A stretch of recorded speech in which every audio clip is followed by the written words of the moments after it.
Bonjour et bienvenue dans ce didacticiel dédié à une des nouveautés de ZBrush 4R7 qui est le Array Mesh. Alors, Array Mesh, c'est quelque chose un peu difficilement traduisible en français. Array peut être une matrice, un tableau, un ensemble et Mesh un modèle. En gros, pour faire simple, c'est un outil de copie multiple, tout simplement avec un nombre de copies, avec après un déplacement, une rotation, etc. etc. Alors, je ne vous cache pas que c'est un outil qui est assez puissant, mais qui est des fois un petit peu compliqué. En fait, c'est un petit peu compliqué de comprendre la base de l'outil. Par contre, une fois qu'on l'a compris, on peut faire des choses assez sympathiques avec. L'autre avantage de cet outil-là, c'est que vous pouvez faire des copies comme le NanoMesh, des copies instanciées. Vous modifiez l'original, toutes les copies sont modifiées. Donc voilà, donc c'est un outil qui est quand même assez bien. Et l'avantage d'avoir des copies instanciées, c'est que ça consomme beaucoup moins de mémoire par rapport à ZBrush. Alors, j'ai ici un modèle, vous pouvez donc utiliser au passage, vous pouvez télécharger avec la vidéo. Donc c'est un objet relativement simple que j'ai fait avec le Z-Modeler. En gros, c'est la primitive cylindre avec le trou à l'intérieur. Et j'ai juste rajouté ici un bevel. Et en plus, voilà une petite extrusion de l'autre côté. Donc un objet relativement simple. Et on va voir avec cet objet de simple, justement, comment on utilise le remesh. Certaines contraintes, certaines choses à savoir. Alors vous allez voir que je vous dis au début, c'est un peu déroutant, mais c'est pas si compliqué que ça pour un usage, on va dire, tout à fait classique. Alors, le Array Mesh, vous avez dans la palette Tool, voilà, qui est un petit peu décalé, ici en dessous de géométrie, une sous-palette qui s'appelle Array Mesh. Et dedans, vous avez donc différents paramètres. Tout d'abord, vous avez en haut Lightbox pour ouvrir un preset de Array Mesh. Alors si vous cliquez, vous avez ici pas mal de presets, vous pouvez essayer si vous voulez. C'est un bon moyen de tester justement les choses. Voilà, je vous invite à prendre un objet au hasard et tester pour comparer les valeurs. Bref, je referme mon Lightbox. Voilà, vous avez Open ou Save bien sûr pour ouvrir vos différents paramètres, mais surtout vous avez juste en dessous ce bouton Array Mesh qui permet de commencer à faire cet ensemble de copies. Alors, quand vous cliquez dessus, il ne se passe rien. En fait, il s'est passé quelque chose, mais on ne se rend pas compte. Vous avez eu une copie de l'objet qui a été créé, sauf qu'il n'y a à l'heure actuelle aucun déplacement. La copie est par-dessus l'objet original. Les objets étant dans la même position, on ne voit pas la différence. Comment on fait pour savoir ça? Vous avez donc différents paramètres, et là vous avez à peu près au milieu, Repeat, le nombre de copies. Vous pouvez augmenter la valeur si vous voulez, visuellement il ne se passe rien. Sauf si vous mettez à 1, il n'y a plus de copies, donc Array Mesh se coupe. Donc je mets à 2 ou 3 ou 4, voilà, il ne se passe rien. Pourquoi? Je vous disais, l'objet est l'un par-dessus l'autre. Et c'est là que vous allez commencer un petit peu à descendre dans les différents paramètres. Un petit peu plus bas, vous avez Offset, Scale, Rotate et Pivot pour un point de pivot. Offset, c'est le décalage. En gros, c'est le mouvement. À l'heure actuelle, j'ai X en décalage, enfin 0 pour le X, 0 pour le Y, 0 pour le Z. Si je modifie une valeur, hop là, vous avez vu ce qui se passe? Je modifie ma glissière, on voit les différentes copies qui commencent à apparaître. En fait, je ne voudrais pas un décalage sur le X, j'en voudrais un sur la profondeur. Alors, une fois sur deux, je me vote là avec le remesh. En fait, en profondeur, voilà Z. Et voilà, je peux comme ça créer mes différentes copies. Je me retourne sur le côté. Et qu'est-ce que je peux constater? 1, 2, 3 copies. Alors, j'ai décalé un petit peu plus pour mieux les voir. Voilà, 1, 2, 3 copies. Alors que j'ai défini 4. En fait, non. L'objet d'origine est la première copie. C'est le nombre d'objets au total que vous avez. Donc voilà. Alors, le mode de fonctionnement, vous voyez, jusque-là est très classique. Voilà, j'ai fait un décalage. Attention, c'est un petit peu rapide les glissières. Voilà, sur le côté ici et sur le côté là. J'ai pu donc faire, pour chaque copie, faire un décalage. Voilà, de la valeur ici en X, Y ou Z. Donc vous voyez, je descends légèrement. Je vais légèrement sur le côté. Et puis voilà. Donc, attention à ça. Hop là. À bien jouer sur le décalage des valeurs. Vous voyez, 3, 2 copies et une. Je reviens à mon objet d'origine. Array Mesh, c'est coupé. Voilà. Donc, je vais revenir à peu près, aller sur 4 copies. Et je vais remettre mes valeurs ici. Hop. Et là, à 0. Non, c'est bien sûr, c'était l'autre. Oui, effectivement, Z, c'est la profondeur. Je suis un petit peu bête. Voilà, je reviens là. J'ai mis 4 à peu près. Donc, Voilà, ça c'est le mode de fonctionnement de base du Array Mesh. Pour vous montrer que c'est une copie instanciée, si pour une raison X ou Y je décide de modifier quelque chose, par exemple l'arête qui se trouve ici, je vais prendre ma brosse ZModeler et je vais aller prendre Transpose, voilà, avec un Edge Loop Complete. Je prends cette arête là, ça me met Transpose dessus. Et maintenant, si je me déplace, on voit bien que toutes mes arêtes sont modifiées en même temps. Je vais faire une échelle. Voilà. On se retrouve avec le changement au niveau de mon modèle. Et je peux comme ça créer un espèce de flexible ou un tube au niveau de mon objet. Alors là, j'ai déplacé les points, mais si vous faites voilà, une extraction, vous avez la même partout qui apparaît automatiquement.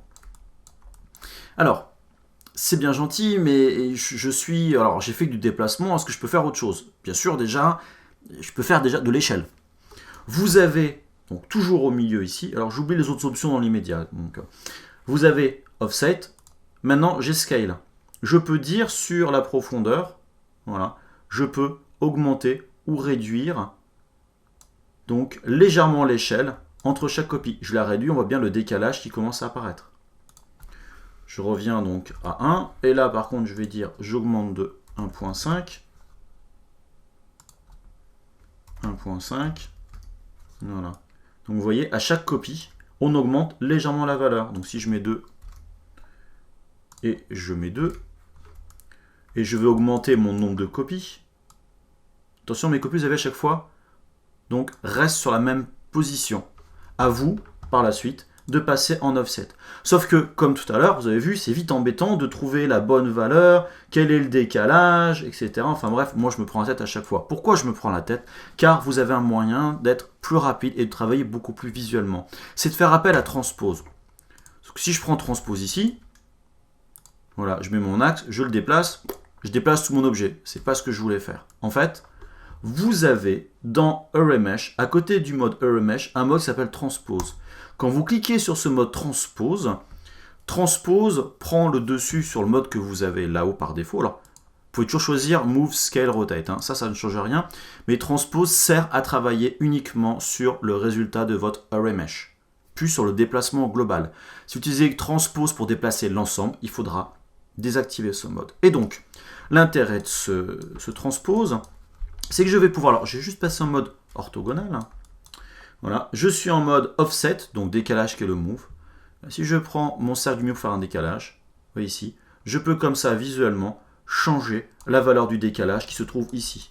Donc très rapidement, on peut voilà, dire, ah tiens, cette valeur-là me convient. Je peux, pourquoi pas, voilà, pareil, faire l'échelle. Je prends l'échelle ici, vous avez vu, on peut réduire ou augmenter l'échelle. Voilà, ou sur un seul plan, si on le veut.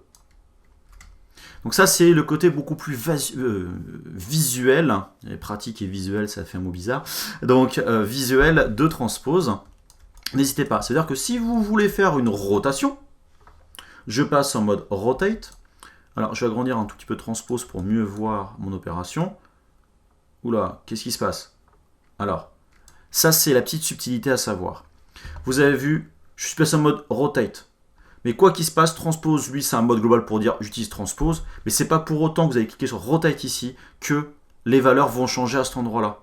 Donc pensez bien à changer ici les valeurs. En fait, si vous changez les valeurs ici et vous ne touchez pas ici, le mode Transpose étant activé, automatiquement ZBrush va transposer les valeurs dans les bons champs. Vous voyez, Scale, j'ai valeur de Scale, Rotate, vous voyez, je reste en Scale ici, je prends ma rotation, je fais une rotation comme ça ici, je reviens dans Rotate, vous avez vu que ma valeur a bien changé.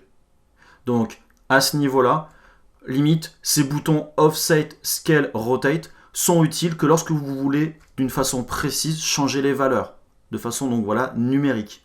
Mis à part ça, honnêtement, en ce qui me concerne, je ne clique jamais sur ces boutons. Jamais, jamais, jamais. Et vous pouvez donc modifier vos différentes valeurs, comme ça, donc avec la rotation. Alors, attention, normalement, la rotation peut partir un petit peu en vrille. Quand vous allez faire quelque chose à plus de 180 degrés, des fois c'est un petit peu de mal. Donc c'est aussi un des cas dans pour laquelle je vais dans les paramètres. C'est pour, au niveau de la rotation, mettre des valeurs souvent au-dessus de 180 degrés, notamment des 360 degrés. Donc attention à ça. des fois, c'est un truc bizarre pour arriver là-dessus. Alors, je vais faire une rotation à peu près, allez, on va dire à 100 degrés à peu de choses près, pour dire 90. Sauf que ma rotation, elle se fait autour de chaque élément donc de mon array mesh. Alors, j'aimerais bien faire une rotation, mais qu'à chaque fois, mon objet parte sur le côté. Alors, pour cette opération-là, il faut en fait changer le point de pivot de l'opération. Le point de pivot, c'est à partir de quel point, on va dire, de l'objet on fait l'opération. Vous avez remarqué tout à l'heure, peut-être, qu'on avait un mode scale, rotate et offset, mais qu'on avait aussi un mode pivot. Le pivot, c'est un petit point. Alors, vous n'allez pas trop le voir. Les petits points qui se trouvent à l'intérieur jaune et blanc. Si je passe en mode move, vous voyez ici, j'ai ce petit cercle jaune qui apparaît ici. Je peux déplacer le point de pivot de l'opération. Donc, je vais me décaler légèrement, voilà, et je le prends. Et vous voyez, on peut comme ça changer donc, les points de pivot pour arriver à un résultat donc plus ou moins différent de votre opération. Donc à vous bien sûr d'essayer. Voilà. Hop, on va arriver ici. Et voilà, j'ai pu comme ça faire une copie qui va donc d'un côté ou de l'autre. Je pourrais me dire, tiens, ici, hop, je vais prendre ces polygones-là, j'inverse ma sélection et je passe en mode move. Mais je voudrais les déplacer, parce que si je les déplace ici, je travaille toujours sur ma copie instanciée. Car j'ai toujours le mode transpose. J'enlève transpose maintenant. Je peux déplacer. Et là, vous avez vu, ah, tiens, moi j'aimerais bien, c'est prendre cet élément-là et rejoindre le tube directement de l'autre côté pour fermer mon tube. Le problème, c'est qu'en faisant ça, ça me décale tout. Et oui, chaque objet instancié, lui, c'est par rapport à la position différente. Vous changez la boîte englobante, le point de pivot, on va dire local, se modifie. C'est pour ça que vous avez certaines options, notamment lock position et lock size. On verrouille la position et on verrouille la taille. En faisant ça, maintenant, mon array mesh, la position qu'il a et la taille globale de mon array mesh va pas se modifier. En augmentant ici, vous avez vu, j'ai pu déplacer l'objet et j'ai pu comme ça fermer mon tube. Alors je fais ça un petit peu rapidement, vous voyez, ils se rentrent l'un dans l'autre, hein, vous m'excusez, c'est un petit peu besoin de la démonstration. Mais voilà, donc pourquoi pas modifier, je reviens en mode transpose, modifier très légèrement, voilà, mon point de pivot.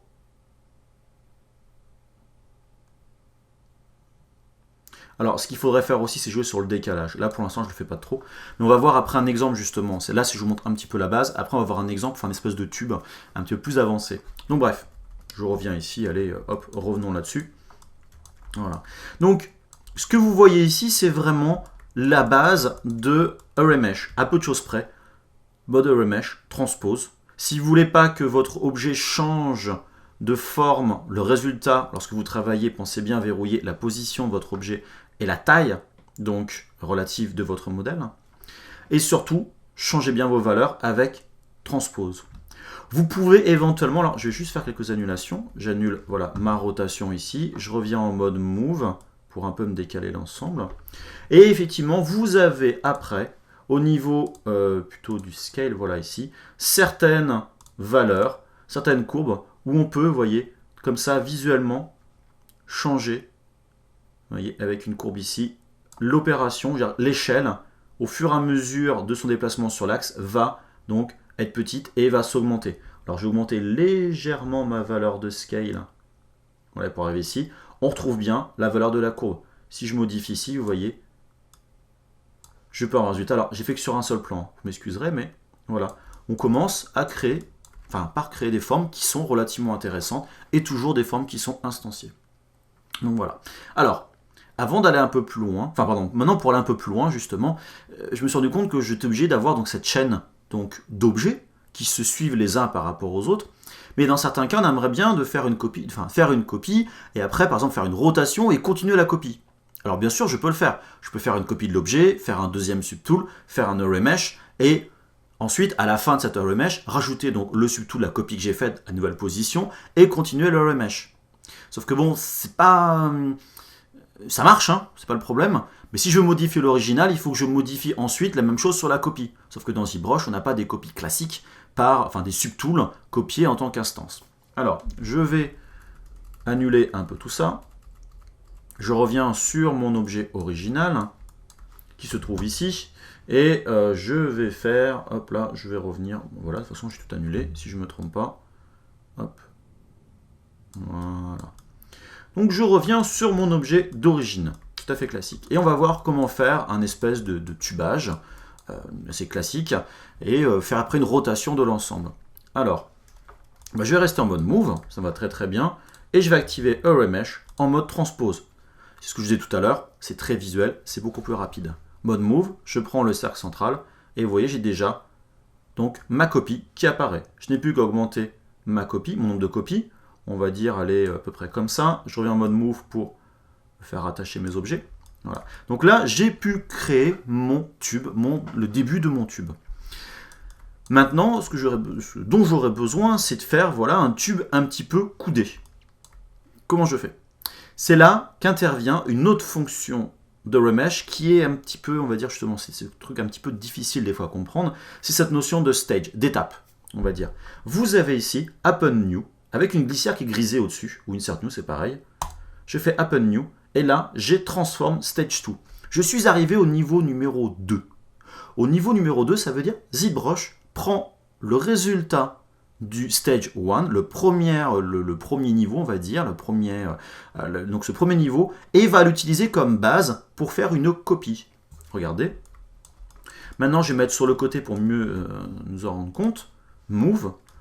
Vous avez vu, hop, j'ai bien deux copies. Une copie de quoi? Du résultat de ma copie précédente. Si je décide d'en avoir 3, par exemple, voilà.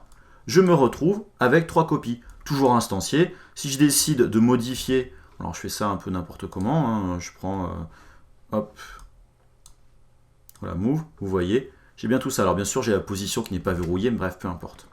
Donc voilà, cette notion de stage, c'est ça. Je prends mon résultat et j'utilise comme base pour faire une nouvelle copie multiple, donc via Array Mesh. Donc voilà, là-dessus, il n'y a pas forcément grand-chose de nouveau. Pratique, vous avez fait une roue, vous voulez faire donc l'autre roue de l'autre côté et devant, derrière, vous prenez le résultat, vous dupliquez d'un côté, donc vous avez vos roues à droite et à gauche, et après vous dupliquez pour les roues devant, derrière, par exemple. Alors, je reviens en arrière, et je reviens sur mon modèle. Donc je dis, tiens, c'est bien gentil, ah je suis un peu trop loin, excusez-moi, je fais un peu trop, mon stage, et là, je vais aller sur Move, sur le côté, et je vais là, j'avance un petit peu, hop, j'ai mon tube qui s'enchaîne. Le problème, c'est que j'aurais voulu avoir un tube, par exemple, qui monte sur le dessus. En fait, j'aurais faire une espèce d'angle droit avec un arrondi au niveau de l'angle, au niveau de mes tubes. Là, je suis assez embêté car j'ai déjà commencé, je peux pas, j'ai juste un déplacement. Si je prends ma rotation, rotate, alors, vous voyez comme tout à l'heure, hop, en mode rotate ici, j'ai refait la même erreur. J'ai fait une rotation que de l'ensemble. En fait, le résultat de la copie. Moi, je voudrais courber l'ensemble. Alors, c'est ici que l'on change aussi de mode par rapport au Array Mesh. Moi, je ne veux pas travailler sur le résultat d'une copie précédente, mais je voudrais que mes copies s'enchaînent et que pour cette nouvelle copie, je récupère l'objet d'origine qui se met à la fin. C'est pour ça que vous avez, donc, je suis toujours sur le deuxième stage, un mode qui s'appelle Chain. Je clique dessus, et là, je me retrouve avec quoi? Move. Une copie qui est rajoutée à la fin des autres, tout simplement. Cette copie-là, donc si j'enlève le mode transpose, oups, ah oui, c'est vrai que transpose, je vais prendre tout le résultat, donc j'allais dire une bêtise, vous voyez. Donc je lance sur transpose ici. J'ai vraiment une seule copie. Si maintenant je définis de faire plusieurs copies, voilà, on voit bien mes différentes copies qui apparaissent chaînées à l'ancienne. La chaîne, ça dit, je pars donc de la fin de ma chaîne précédente. La chaîne précédente, c'est le niveau, le stage 1, donc ce premier stage que j'ai fait ici, et je repars sur une copie, prête à faire une nouvelle chaîne. Donc on enchaîne au fur et à mesure ces différentes copies. Alors on peut à n'importe quel moment couper ce mode chain, bien évidemment. Alors là maintenant, je vais faire donc une courbure, je veux que l'ensemble se courbe sur le côté. Je vais prendre ma rotation, rotate ici, et faire une rotation à peu près à 90 degrés. Hop là. Je veux me faire un décalage sur le dessus. C'est quoi? Je dois me décaler ou c'est mon point de pivot que je dois modifier? Alors je me suis trompé en plus, au lieu de faire 90, j'ai fait... Enfin, j'aurais dû faire moins 90. Donc, moins 90, voilà. J'ai... Ah, tiens, j'ai mon point de pivot. J'ai un truc bizarre. En fait, je dois... Alors je reviens juste ici, je remets mon moins 90. J'ai juste fait des annulations. Hein. Ce que je dois faire, c'est toujours en mode transpose, prendre mon point de pivot, voilà, et définir cette position par rapport à son décalage. Alors attention, je passe bien en mode pivot pour être sûr que je ne fais pas d'erreur. Hop là. Et en mode move maintenant. Voilà. Alors je voudrais juste réduire un peu mon nombre de copies. Je vais mettre un petit peu moins. Voilà. Et c'est là, je ne vous le cache pas, qu'on travaille un petit peu visuellement hein, pour arriver au résultat. Alors peut-être un petit peu violent, peut-être en mettre une de plus. Voilà. Et vous allez me dire, oui, mais alors je comprends pas, pourquoi j'ai 90 degrés, j'ai pas un angle au bout. En fait, c'est pour être prêt, lorsqu'on va démarrer la copie suivante, elle sera déjà à plat, ça fera un résultat qui sera déjà à 90 degrés. Voilà, c'est une petite subtilité à savoir. Voilà, hop. Et voilà. Donc, j'ai fait ma courbure. Alors, à vous de voir après le nombre de copies que vous voulez avoir pour avoir un angle un peu plus propre. Donc voilà, j'ai fait ma première chaîne ici, je voudrais la deuxième. Je vais donc aller jusque là. Je vais démarrer une nouvelle copie. Pour ça, je vais faire Append New. Donc, je rajoute une chaîne à la précédente. Au passage, vous avez vu, il m'a gardé le mode chain. Je l'avais au préalable, il me le garde derrière. À moi l'enlever si je veux. Et vous avez vu maintenant, d'avoir mis 90 comme valeur pour l'angle précédent, je me retrouve ici avec un objet au point de départ qui est à la bonne position, qui correspond donc à ces 90 degrés. Et je peux continuer de dire, je voudrais 4 copies. Je suis bien en mode move avec transpose. Et je me mets donc là-dessus pour mes différentes copies. Je voudrais continuer à faire un angle sur le côté. Je peux continuer, dire hop, Append New. Je vais me refaire 4 copies. Ah, quoique, tiens, tout à l'heure, j'avais fait un angle ici. Est-ce que je ne peux pas le réutiliser?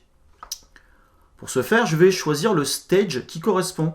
Et quand vous déplacez, regardez, ZBrush vous affiche en espèce de transparence les objets, enfin en mode plein, on va dire l'objet d'origine au départ, donc sur la gauche de l'écran, et à l'heure actuelle, le stage qui est sélectionné. Donc celui-là. Et vous avez ici copie. Je vais maintenant sur le dernier stage, et là, je vais faire paste. Sauf que forcément, il m'essaie de récupérer l'angle par rapport au point de départ, il rajoute les valeurs. Mais j'ai a priori déjà des valeurs plus ou moins intéressantes.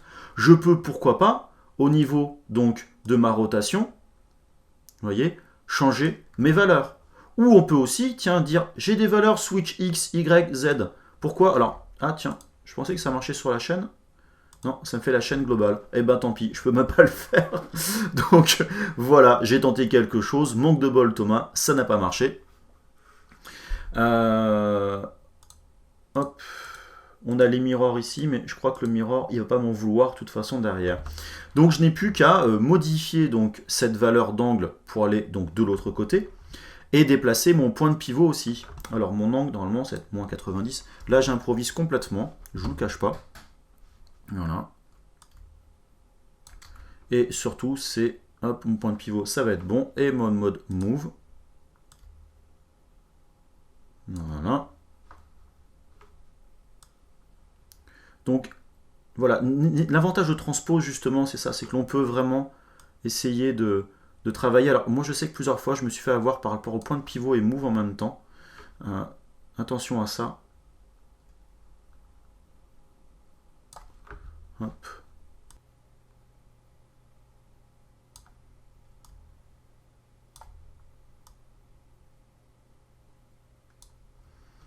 Hop là. Alors, je vous cache pas qu'un jour, il faudra que je prenne mon temps pour trouver la bonne solution, faire un angle comme ça ici, parce que c'est un petit peu pas terrible, faut avouer.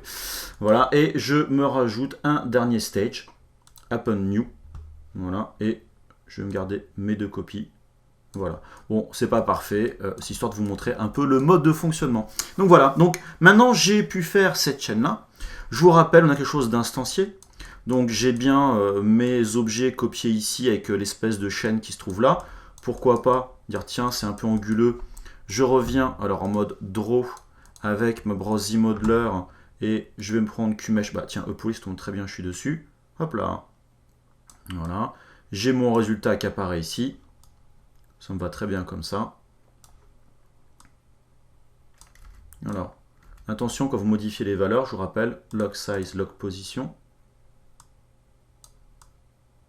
Voilà. J'ai donc fait un tube. Ce que je voudrais donc, c'est continuer à faire ce tube-là, enfin une espèce de pseudo-machine. Alors on va faire la base d'une machine, hein. Je ne vais pas passer à la formation à faire une modélisation complète, mais voilà. J'ai ici donc entièrement mon tube de fait. Je vais dire à ZBrush, bah tiens, j'aimerais bien faire une copie de mon résultat global. Donc je rajoute encore un nouveau stage, sauf que là, je ne veux pas faire une chaîne, je veux travailler sur le résultat ici. Et je vais donc me décaler, donc transpose sur le côté ici, hop là. Sauf que là, je voudrais faire quelque chose de symétrique. J'ai l'objet ici, enfin l'espèce de bordure là, je ne l'ai pas de l'autre côté, enfin elle n'est pas du bon côté. Vous pouvez donc, je disais donc ici, hop, faire un mirror X. Voilà, on choisit l'angle, ou pourquoi pas sur le dessus si vous voulez. Donc n'hésitez pas à tester comme ça, voilà, les changements d'angle. Donc j'ai maintenant 2 tuyaux symétriques. Et pour couronner le tout, je voudrais avoir 8 copies par exemple, ou 6 ou 12, peu importe, tout autour, ici, de mon modèle. On imagine, j'ai une espèce de gros tube central et je voudrais que tous ces tubes-là se connectent à ce gros tube central. Pour faire ça, je rajoute encore un nouveau stage. Là, je voudrais, donc on va dire, les 8 copies. On va voir si c'est ça. Avec une rotation. Donc, je prends ma rotation ici. Ah, oula, vous voyez ce que je vous disais tout à l'heure? Des fois, dès qu'on passe certains angles, ça part un peu dans tous les sens. C'est un petit souci ici. Donc en général, je fais un début d'angle. Et là, maintenant, avec la rotation, je fais donc 360. Voilà ici. Donc j'ai mes tubes. Et je vais, comme tout à l'heure, en mode transpose. Je suis en mode transpose. Prendre le point de pivot et le déplacer pour arriver, voilà, à peu près à cet endroit-là. Alors, je n'ai pas calculé la valeur exacte, hein, c'est-à-dire qu'il faut que ça soit bien au milieu par rapport à ici. Et voilà, vous avez vu, j'ai maintenant mes tubes qui ont été faits. Je n'ai plus qu'à me rajouter un subtool. Mon subtool, je vais faire au même au préalable. Je vais prendre le cylindre et je vais me faire un quick cylinder. Il va être un peu petit. Voilà, 1, 2, 3. Bon, allez, on va partir là-dessus. Hop. Et je vais move. Voilà, là-dessus. Hop. Un petit coup très rapidement. Prendre un, donc, inset. Je vais y arriver. Ah, je suis sur les arêtes, forcément, ça n'a pas marché. Inset region. Voilà. Allez. Et je vais me faire un QMesh Polygroup Island, pardon. Voilà. Je vais me faire un QMesh avec un Polyloop. J'ai une modélisation vraiment super rapide. Et je vous le disais, je reviens sur mon objet là. Attention, j'ai des problèmes de taille gigantesques, mais bon, c'est pas grave. Append, mon objet ici. Je le sélectionne. Hop.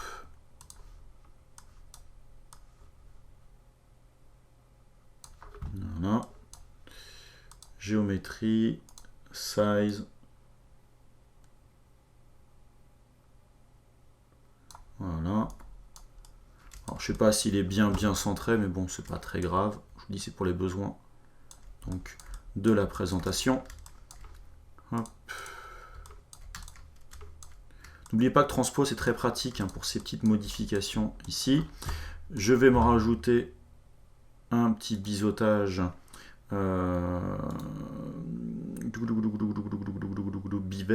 Bivel.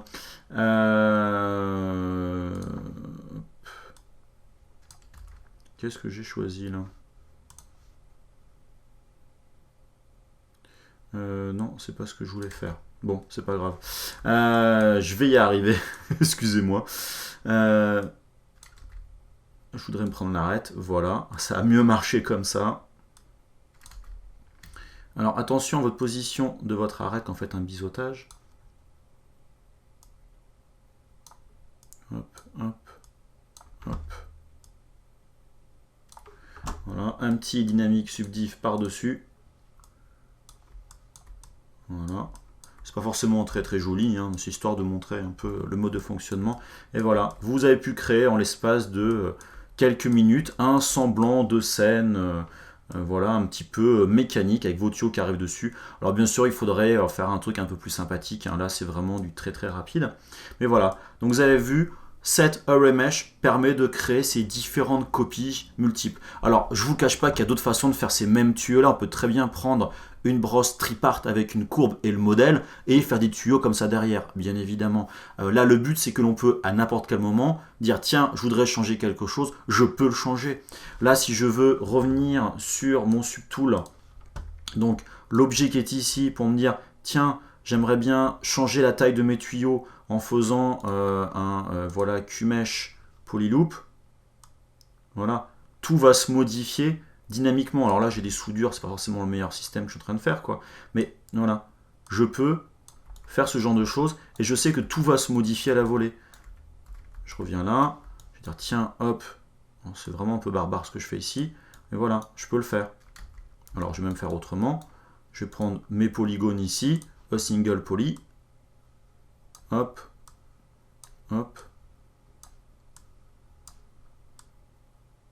voilà. Donc vous avez vu, on peut modifier tout ça. Je veux faire un petit coup de lissage en dynamique subdiv, je peux le faire. Et là, j'ai quelque chose qui est totalement différent. Donc vous voyez, c'est quand même la grosse différence entre justement cette Array Mesh et d'autres fonctions dans ZBrush. Donc je récapitule pour revenir dessus. Hop, je cache géométrie, je viens sur Array Mesh. Vous avez, première chose, bien sûr, créer un Array Mesh. Ensuite, on choisit le nombre de copies. Vivement, j'insiste vivement sur passer dans ce mode transpose pour manipuler, on va dire en temps réel et de façon plus ou moins interactive, votre Array Mesh. Attention, on modifie autant le décalage entre chaque Array Mesh que l'échelle, la rotation, le point de pivot. N'oubliez pas que vous pouvez bien sûr mettre des valeurs numériques. Vous avez aussi les courbes pour modifier le profil de façon un petit peu plus souple. Et une chose que je ne vous ai pas montré aussi, j'ai un peu oublié ce truc-là. Je reviens hop, sur ici les angles. Vous avez ici une valeur smooth qui permet de, lorsque vous avez des chaînes comme ça ici, d'assouplir un petit peu les chaînes. Alors là, ça ne marche pas beaucoup, mais juste une valeur de 1, d'avoir un truc un petit peu plus sympathique. Je vais aller sur l'angle du dessus ici. Pareil, un petit coup de smooth. Voilà, permet d'arrondir un petit peu. Il ne faut pas grand chose, ça dépend des objets que vous allez avoir derrière. Donc voilà. Et bien sûr, au final, voilà, votre objet, vous pouvez donc le travailler comme vous le voulez, assez facilement, assez simplement. Voilà, il n'y a pas d'autres grosses difficultés par rapport à ça. Vous pouvez aussi, au passage, convertir ça en nanomesh. Alors, nanomesh, pas dans ce cadre-là. Ça va convertir en fait chaque instance en un simple polygone qui va être, on va dire, un nanomesh. Donc, vous pourrez remplacer ce nanomesh-là, ce polygone-là, par un objet 3D à n'importe quel moment. Donc, voilà. Donc voici pour cette fonction du Array Mesh de ZBrush 4R7, une fonction assez sympathique qui permet de créer quand même pas mal de choses et surtout dynamiquement. Voilà, donc en tout cas à très bientôt pour d'autres vidéos dédiées à ZBrush. Bye bye.